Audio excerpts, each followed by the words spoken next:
I'll never forget what happened that weekend in October. Tyler invited me and two others, his girlfriend Julia and our buddy Chris, to his family's old cabin in the Catskill Mountains. He said it was deep in the woods, no neighbors, no Wi-Fi, no cell signal. A perfect escape, he called it. We were all stressed from work and school, so it sounded like a good idea at the time. The drive up was already unsettling. We left in the late afternoon, but by the time we got to the dirt road that led into the forest, the sun was gone. There were no lights, no houses, not even signs, just trees and darkness. The deeper we drove, the more the road narrowed, branches scraping the sides of Tyler's Jeep. At some point, we all got quiet. The forest felt heavy, like it was pressing in on us. Finally, we reached the cabin. It was 2 stories made of old gray wood, with a small porch and a single yellow light flickering above the door. It looked abandoned. Tyler unlocked the door, and we stepped inside. The air smelled like damp wood and dust. The inside was rustic. Stone fireplace, wooden furniture, creaky floors. There were 4 bedrooms, a small kitchen, and no electricity except for a backup generator Tyler turned on for a couple hours. We lit a fire and tried to settle in. It was quiet, too quiet. No wind, no animals, just silence. Later that night, Julia said she kept hearing footsteps outside. At first, we all brushed it off. It's the woods, probably a deer. But then we all heard it. Slow, heavy steps. Not random like an animal. More like someone walking in a circle around the house. Tyler grabbed a flashlight and went out to check. We followed him. The porch creaked as we stepped onto it. The light barely reached the edge of the trees. Nothing. He walked around the cabin. Still nothing. We went back inside, locked the door, and double-checked all the windows. Chris made a joke to lighten the mood, but no one really laughed. I went to bed around midnight, but couldn't sleep. The mattress was lumpy, and every sound felt amplified in the silence. Around 2 a.m., I heard a soft tapping, faint but rhythmic. I sat up, heart pounding. The window across the room faced the woods. I stared at it, and after a few seconds, I saw it. A face, pale, expressionless, eyes wide open. It was pressed against the glass like it was trying to look in without being seen. I couldn't move. It stayed there for 5, maybe 6 seconds, then slowly slid down out of view. I jumped out of bed, ran to wake Tyler. He didn't believe me until I made him go outside with me. Beneath the window, in the thin layer of frost on the ground, were bare footprints. Human, no shoes. They led around the side of the cabin, and then just stopped. The next morning, Julia said she had a nightmare. She saw someone staring at her from the closet, said the eyes were completely black. Chris looked uneasy but didn't say anything. I knew he'd heard something too. Later that day, we decided to go for a hike to clear our heads. The trail behind the cabin led up a hill overlooking a frozen creek. It was peaceful until Chris stopped walking and pointed to trees. Someone had carved something into the bark. Dozens of symbols, circles with slashes, stick figures, and what looked like eyes. None of us said anything. We turned around and went back. That night, Tyler didn't turn the generator on. We lit candles and sat near the fireplace. No one was really talking. The tension was thick. We all kept glancing at the windows. Then we heard it again. Footsteps. But this time they weren't outside. They were upstairs. Julia screamed. Tyler grabbed the fire poker, and we all ran to the stairs. He shouted, "Who's there?" But there was no answer. We slowly went up. All the bedroom doors were open. Nothing was there, except Chris's duffel bag was on the floor, and his clothes were scattered. His phone was gone. Chris said he left it charging in the kitchen. When we got back downstairs, the charger was still there, but the phone was gone. We checked every room, every closet, under the beds. Nothing. Tyler wanted to leave. Now, he said we'd pack up in the morning and drive out at first light. That night, none of us slept. I stayed in the living room by the fire, clutching a kitchen knife. Around 3 a.m., I heard something scraping against the front door. Not knocking. Scraping. Like nails. I didn't move. I didn't even breathe. The door handle jiggled. Slowly. Deliberately. I held the knife tighter, heart slamming in my chest. Then it stopped. A few minutes later, I saw something outside the window. Not a face this time. A shadow, tall, thin, just standing there, not moving. It stood there for maybe 10 minutes. Then it backed away into the darkness. When the sun finally rose, we packed in record time. Tyler said nothing as he started the car. Julia was crying. Chris looked pale. As we were driving down the dirt road, Tyler suddenly slammed the brakes. There was a figure standing in the middle of the path. Pale skin. No clothes. Just standing. Then it turned and slowly walked into the woods. We didn't follow it. We drove until we hit the highway and didn't stop until we were back in the city. A few days later, Tyler tried to call his uncle who owned the cabin. No answer. No voicemail. We haven't spoken about it since. But sometimes I still dream about that face in the window. It wasn't angry. It wasn't sad. It looked curious. Like it was studying me. Like it wanted to understand what I was before it decided what to do next. The end story. We didn't realize the door had been left open. This happened to my friend Adam, and he was never quite the same afterward. We were old college buddies. Last winter, we planned a quiet Christmas break getaway. Just the two of us, somewhere peaceful, isolated, and covered in snow. No traffic, no neighbors, no internet. Just silence. Adam found a listing on Airbnb, an old wooden cabin deep in the White Mountains of New Hampshire.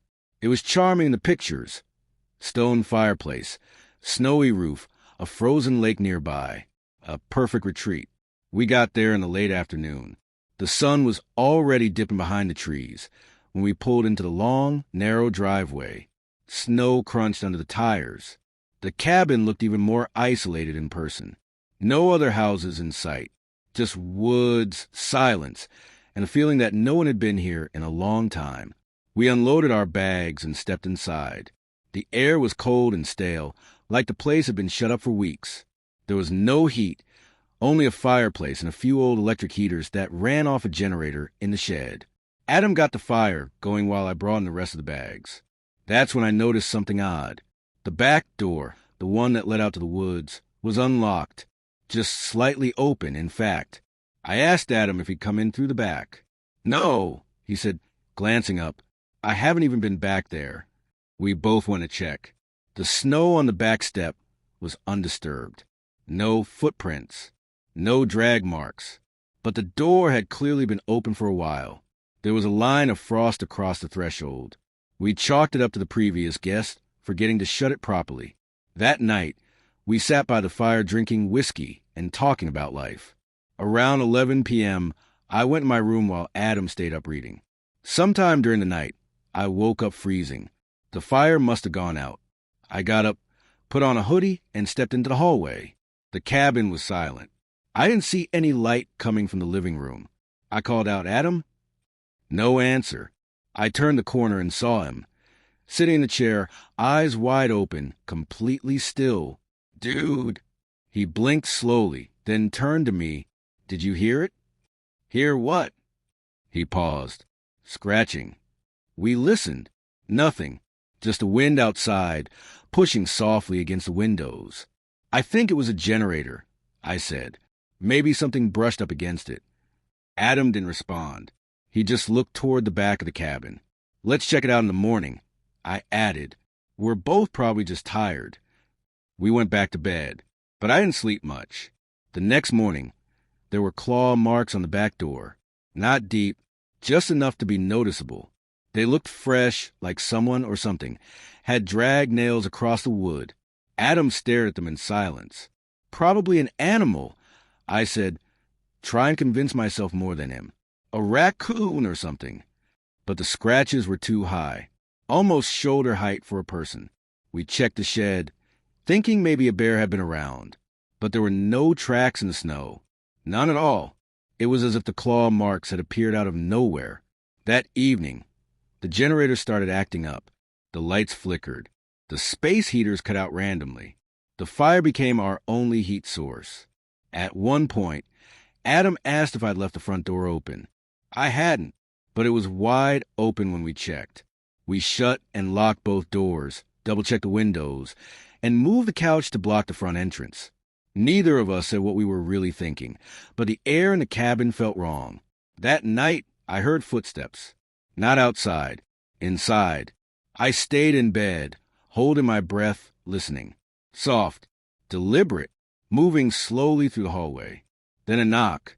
One soft knock. Not at the door. At my bedroom window. I didn't move. I didn't breathe. I just lay there, heart pounding in my chest, staring at the ceiling. After a few minutes, it stopped. The next morning, Adam looked pale. "I saw someone," he whispered. "Outside, standing in the trees, watching." We walked out back. There were no footprints. But on the window, on the outside, there was a single smudged handprint, too long to be normal. That day, we didn't talk much. We both stayed close, never letting each other out of sight. Adam stopped eating. He just stared out the window most of the afternoon. When the sun went down, he finally said, "We shouldn't have come here." He was right. Around midnight, I woke up to the smell of something burning. I ran into the living room. Adam was standing by the fireplace. The logs were untouched, but smoke was pouring from the chimney. He turned to me slowly. His eyes were bloodshot. "It's in the chimney," he said. I pulled him back, grabbed the flashlight, and shined it up the flue. Nothing, just darkness. But then I heard it, a faint, wet scraping sound, like something dragging itself upward inside the brick. We sealed the fireplace, shut every window, turned off all lights, and sat in silence. That's when the generator cut out. Total darkness. We stayed on the floor, backs against the wall, holding kitchen knives and waiting for morning. Around 3 a.m., Adam whispered, "I saw it." I asked what he meant. "In the mirror, just behind me, watching." I didn't ask him to describe it. When daylight came, we ran out. We didn't pack. We didn't speak. We just drove until the signal returned and booked a cheap hotel in town. Adam didn't speak much after that. I eventually flew home. He stayed behind in New Hampshire with his sister. 2 weeks later, I got a voicemail. It was just breathing. Slow, deep breathing. Then a faint scratching sound. And finally, Adam's voice. They left the door open again. I tried calling back. No answer. I contacted his sister. She hadn't seen him in days. The police checked the cabin. They found the front door wide open. Inside, nothing was disturbed. No signs of struggle, except one thing. The mirror in the hallway was shattered, and above the bed, scratched into the wall, were the words, "It only comes when it's invited." I've never told anyone this story, not because I'm afraid they won't believe me, but because I'm afraid they will. In 2019, I was working remotely as a freelance photographer. I had just gone through a rough breakup, and I needed to get away. A friend of mine, Ben, offered me his family's cabin in Tennessee. It sat in a ravine near an old creek, surrounded by dense forest. No cell signal, no internet, just peace. I drove down there the second week of November. The leaves were dying. The air had that thick, cold stillness that always comes before the snow. When I reached the gravel path leading to the cabin, I had to leave my car behind. It was too narrow. I hiked the last half mile. The cabin was beautiful, in an eerie kind of way. 2 stories, deep redwood, thick windows. No neighbors. No noise. I settled in, built a fire, and got ready for the quiet. The first night was uneventful, except for the sound of something moving through the trees around 2 a.m. I assumed it was deer, maybe a raccoon. I was used to sleeping in strange places. I wasn't scared, but the next morning I noticed something odd. Footprints. Not shoe prints, bare feet. Human. Long, narrow, bony. They started at the back of the cabin and disappeared into the woods. There were no tracks leading to the house, just away from it. Like someone had been watching me, then walked back into the forest. I followed them for a bit, but they vanished about 30 feet in. The ground was covered in wet leaves and mud, but it was as if whoever it was had just stopped. I went back inside, locked the doors, told myself someone must have passed through. Maybe a hiker. Still weird, though. That night, I woke up to scratching. Faint at first, like fingernails on wood. I lay still, trying to locate the sound. It was coming from the ceiling, from the attic. I didn't even know the cabin had an attic. I got out of bed, grabbed my flashlight, and made my way to the narrow hallway. There was a small, square hatch near the ceiling. No ladder, just a rope hanging down. I pulled it. The ladder unfolded with a soft creak. Cold air poured down from above. I climbed halfway up and shone the light into the attic. Empty. Just old furniture, boxes, and dust. But then my light caught something. A mattress. Used. Torn. With a small pile of bones next to it. Animal bones, I hoped. And something else. A picture. A Polaroid of the cabin. Taken from the woods. From behind the cabin. I climbed back down. Locked the hatch. Tried to sleep with a knife under my pillow. The next day, I hiked back to my car, drove into town, and bought extra locks. The man at the hardware store looked at me strangely when I told him where I was staying. "That place in the ravine?" he asked. I nodded. He didn't say anything, just handed me the locks and walked away. That night, I turned in early. The wind outside had picked up, whistling through the cracks in the walls. At some point, I heard the front door open. Not creak. Not jiggle. Open. I sat up, heart pounding. I had locked it. Twice. I tiptoed to the hallway and peeked around the corner.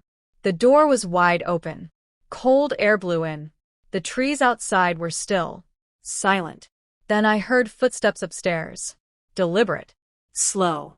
I backed into the kitchen, grabbed the longest knife I could find, and locked myself in the pantry.